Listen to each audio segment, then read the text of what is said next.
The echoes of Millfield House. The air was thick with the scent of old books and secrets as I stepped into Millfield House, the unexpected inheritance from an aunt I barely knew.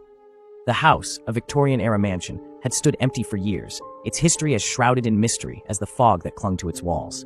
From the moment I entered, I felt it, an eerie sense of being watched. The grand hallway was adorned with portraits of people whose eyes seemed to follow me, their expressions stoic, yet oddly unsettling.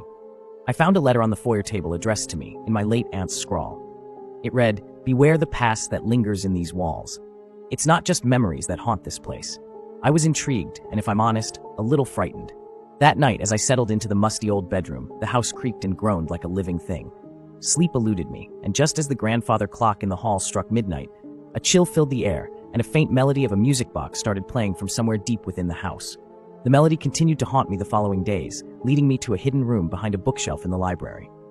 Dust-laden and forgotten, the room held a music box that played the very tune I'd been hearing. Accompanying it was a diary belonging to my great-grandmother, long rumored to have been a medium. Her writings revealed a troubling past. The house, it seemed, was a hotspot for supernatural occurrences, a thin place where the veil between worlds was weak. She wrote of spirits, some benign and others malevolent, that roamed the corridors. One spirit in particular caught my attention, a young woman who had died tragically in the house, her story lost in time. Determined to uncover the truth, I began to delve deeper into the family history, uncovering tales of forbidden love, betrayal, and a curse that was said to have been placed on Millfield House. The young woman's spirit, it seemed, was central to this curse, bound to the house in death as she had been in life. Armed with knowledge and a burning need to set things right, I decided to conduct a seance, following the instructions laid out in my great-grandmother's diary. As the night fell, I lit candles and sat at the old wooden table in the hidden room, the air heavy with anticipation. The seance was more successful than I could have ever imagined. The spirit of the young woman appeared, her form flickering like a candle flame. She revealed her name to be Eleanor, and her tale was heartbreaking. Betrayed and imprisoned within the house by a jealous suitor, her untimely death had triggered the curse.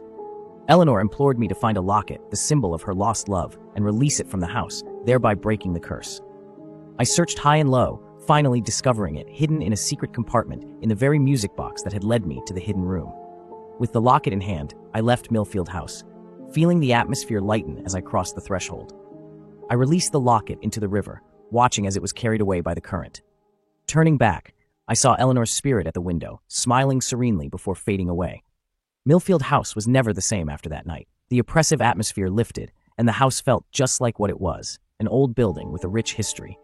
As for me, I had uncovered a family secret and righted a wrong that had lingered for generations. The echoes of the past had finally been laid to rest.